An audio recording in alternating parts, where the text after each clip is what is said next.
The top Democrat on the Senate Intel Committee marched to the floor with a warning for President Trump. Do not remove Bob Mueller. A marked contrast to the other action you see on your screen in Washington today, which was at the White House, where Republicans celebrated the new tax law with President Trump. Senator Warner clearly felt some reason to make this speech tonight. Now, he has never put it this starkly on the Senate floor. He told the president removing Mueller is an abuse of power, and every senator must stand against that together. I believe it is up to every member of this institution, Republican or Democrat, to make a clear and unambiguous statement that any attempt by this president to remove Special Counsel Mueller from his position or to pardon key witnesses in any effort to shield them from accountability or shut down the investigation would be a gross abuse of power and a flagrant violation of executive branch responsibilities and authorities. As for recent White House denials about any plot to remove Mueller, Warner said Trump's history surprised Senate colleagues on Jim Comey, and they must draw a line. I'm certain that most of my colleagues believed that he wouldn't fire Jim Comey either. These truly are red lines and simply cannot allow them to be crossed. Red lines, and that just happened about an hour ago on the Senate floor. You may know about the context here. This speech comes after controversies over right-wing media talking up, quote, a coup against Trump this week, a discredited plot about assassination that was floated on Fox News, and then these stern responses from Justice Department veterans like former Attorney General Eric Holder, who warned there's an absolute red line and called for a mass resistance if that red line's crossed by removing Mueller. Now, if you don't follow the news every day, no, this situation and tonight's floor speech is unusual, especially since Mark Warner has worked with the Republican chair of the Intelligence Committee on a pretty bipartisan approach to the Russia probe. If you do follow the news, you probably noticed this rising tension around this Russia issue. Because at first, for months this year, Team Trump was stressing that they were cooperating with Mueller. They shared a view that the president did nothing wrong and would ultimately be vindicated. White House lawyer Ty Cobb says that all the time. And then, in the past, I would say by my count, 7 to 10 days, these attacks on Mueller have migrated from the comment section of Breitbart to the top of conservative media, right over to the halls of Congress. Now, people concerned about the rule of law, the people who are closest to this Russia probe, like Mark Warner and Eric Holder, people who I should mention from reporting on them, these people aren't really known for big, angry, emotional tirades. They're not known for histrionic tweets. These are the people tonight speaking out right now. I ask you, what do they know? I'm joined by Congressman Ted Lieu, as well as conservative Max Boot, who's worked for several Republican presidential candidates, as well as former federal prosecutor Joyce Vance. Congressman, I go to you.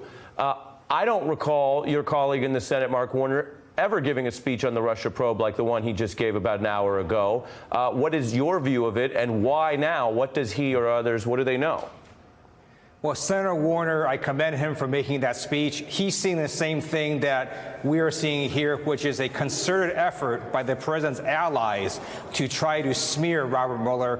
And it goes from Kellyanne Conway down to Republicans in Congress to conservative media. And first of all, it is damaging to our democracy. It's also factually false. There are 3 leaders of the Special Counsel's investigation: Rod Rosenstein, Robert Mueller, and FBI Director Christopher Wray.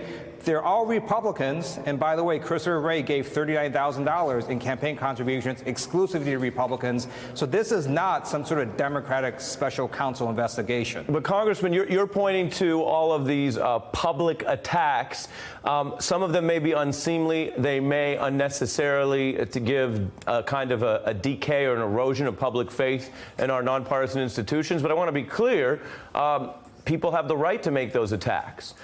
There is no right, as you know, to try to use the removal of a prosecutor to stop a lawful investigation. They don't have the right to do that. Is this just more noise, or is Senator Warner and Eric Holder and all these people we see speaking out right now respond to some sense, rumor, or indication that we are on the precipice of something?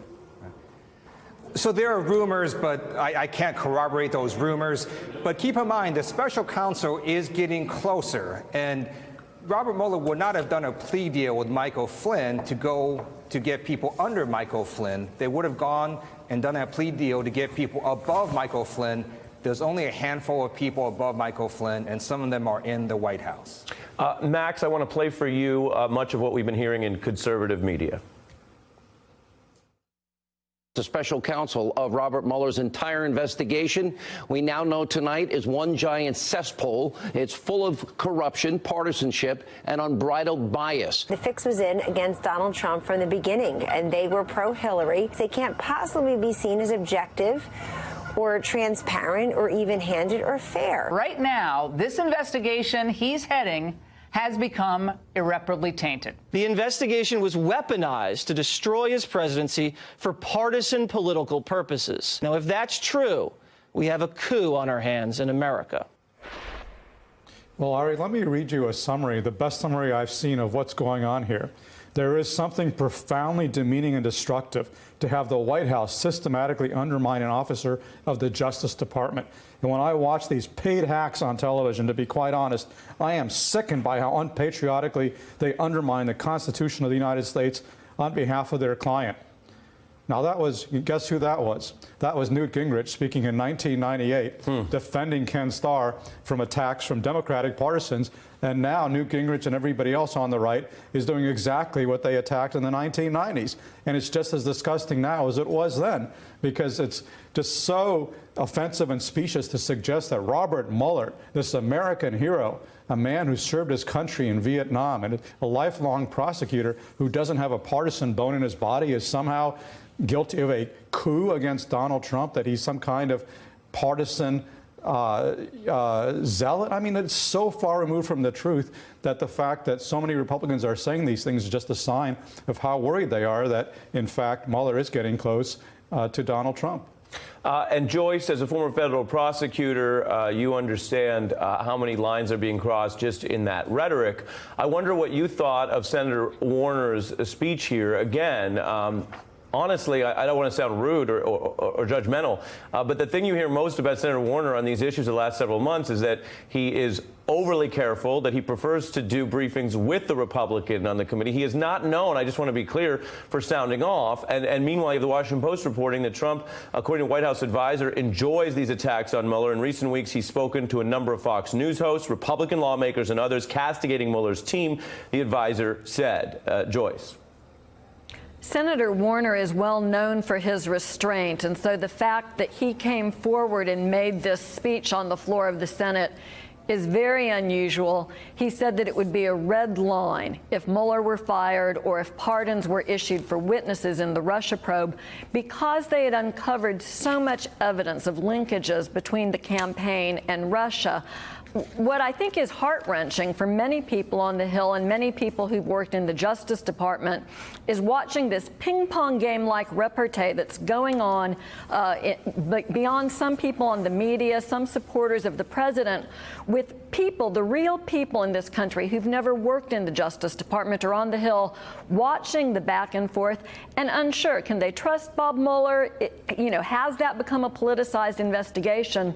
And what comes through is people like Warner, known for his restraint, or career prosecutors, career DOJ employees, even the Newt Gingriches of the world, who, when Mueller was selected, came forward and said, this is someone whose integrity we can trust. And nothing has really changed our ability to trust that integrity. That's why Senator Warner's speech is important. It's a good bookend with the op-ed written by former acting Attorney General Sally Yates earlier this week, where she said we live in a time where we can't admire the core values of our democracy from afar. We all have to be prepared to engage and do what's right. Congressman Lieu, Senator Warner clearly drawing this line here before you all leave town, but you are still leaving town. If there is, in your view, some action to undermine the investigation or to do something that, in your view, involves obstruction, what are you going to do? Are you going to come home, leave home early to come back to Washington, or what? Are you going to take to the streets? I believe the American people see that Robert Mueller is going to be fired. They're going to take the streets. And keep in mind, Donald Trump can't actually fire Robert Mueller. Right. He's got to fire Deputy Attorney General Rod Rosenstein.